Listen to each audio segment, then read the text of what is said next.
આ સત્તા કોઈના બાપની જાગીર નથી। જો ગુજરાતની સરકાર અને પોલીસને એમ લાગતું હોય કે ચૈતર વસાવાને પૂરીને આદિવાસી સમાજનો અવાજ દબાવી દેશું તો કામ સાંભળી લેજે હર્ષ સંઘવી। ચૈતર વસાવા આંદોલનની કોકમાંથી જન્મેલો એક નેતા છે, ગરમ તપતી ભઠ્ઠીમાંથી નીકળેલો નેતા છે। અમે કોઈના બાપથી ડરવાના કે ગભરાવાના નથી। એક વાર નહીં, બે વાર નહીં, 10 વાર ચૈતર વસાવાને જેલમાં નાખ્યો। બોલો તમને ગુસ્સો આવે છે કે નથી આવતો? તો આજે હુંકાર અને આજે અવાજ એવો કે આ ગાંધીનગર નહીં પરંતુ દિલ્હીમાં જ્યાં નરેન્દ્ર મોદી શાસન કરી રહ્યો છે એના કાનના પડદા ફાટી જવા જોઈએ।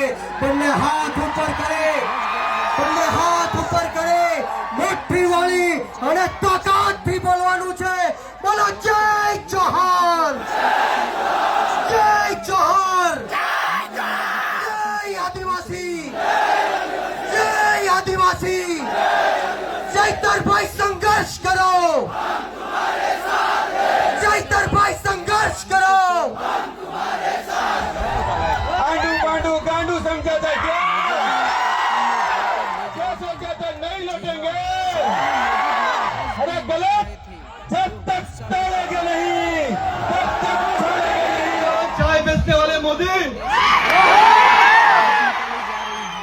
और इस देश का मालिक आदिवासियों को वनवासी बोले तड़ी बार अमित शाह को इस मन से बोलता हूँ, अरे देख लो आंखों से, इस दिल प्रदेश का आदिवासी है लाखों से। आज इस मोदी और अमित शाह के छाती पे बैठने के लिए हम सब आदिवासी देश का मालिक आए। हम हमारे हाथ छीन के लेंगे। जो कपटी से इन मनुवादी जातिवादी लोगों ने हमें फंसाया है, उसका बदला हमें लेना है साथियों। इस मनुवादी जातिवादी आरएसएस भाजपा मोदी अमित शाह को आदिवासी क्षेत्र से उखाड़ के फेंकना है। ये कसम, ये सिर्फ तालियां बजाने से नहीं चलेगा, हल्ला बोल कल्ला करने से नहीं चलेगा।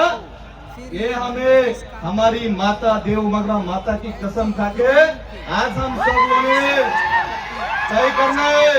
मैं खुद मेरे आदिवासी क्षेत्र से इस देश का मालिक बीजेपी, एक कमलाबेन, आरएसएस, मोदी अमित शाह को मेरे आदिवासी इलाकों से क्षेत्र से उखाड़ के फेंकूंगा, तभी हम चैतर भाई वसावा को न्याय देंगे। अरे गुनो तो ये छे કે જંગલની જમીન તમારી છે અને તમને અપાવવાની છે એવી જાગૃતિ સમાજમાં લઈને આવે। ચૈતર વસાવાએ જો બીજા ભાજપના આદિવાસી નેતાઓની જેમ રૂપિયા બનાવ્યા હોત તો જેલમાં હોત કે ઘરે હોત? એક છે મોટા કદાવર આદિવાસી નેતા, 2000 કરોડનું મનરેગામાં કરી નાખ્યું। જેલમાં છે કે મેલમાં? આદિવાસીઓના મત લઈને, આદિવાસી વિસ્તારોની ગ્રાન્ટો ખાઈને 2000 કરોડ રૂપિયાનું બૂચ મારીને જો બેઠા હોત તો મેલમાં હોત। પણ જેણે આદિવાસીઓને પાય પાય બચાવવાનું કામ કર્યું, આદિવાસી બાળકોના શિક્ષણ માટે લડાઈ લડ્યા, વિસ્થાપિતો માટે બોલ્યા, ગરીબ દીકરીઓ માટે બોલ્યા, તમામ પ્રકારની યોજનાના લાભ અપાવવા માટે બોલ્યા, એ ચૈતરભાઈ ને જેલમાં પૂર્યા। વિધાનસભામાં આજની તારીખમાં જેની ઉપર ગુજરાતની હાઈકોર્ટે આદેશ કર્યો હોય કે આ ધારાસભ્ય ઉપર બળાત્કારની એફઆઈઆર નોંધો, જેની ઉપર બળાત્કારની એફઆઈઆર છે એ આજે વિધાનસભામાં છે। આજની તારીખમાં ધારાસભ્ય છે, જેલમાં નથી બળાત્કારના આરોપી। જેની ઉપર મનરેગા કૌભાંડનો 2000 કરોડનો આરોપ છે એ વિધાનસભામાં ધારાસભ્ય થઈને બેઠા છે। જેની ઉપર જમીનો પચાવી પાડવાનો કેસ ચાલે છે 200 કરોડનો, એ અત્યારે ધારાસભ્ય છે।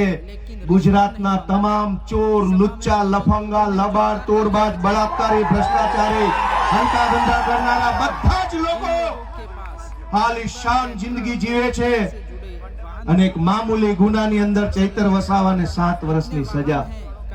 7મા ધોરણમાં ભણવામાં આવતું કે દેવડીએ દંડાય છે ચોર મુઠ્ઠી ઝારના ને લાખ ખાંડી લૂંટ।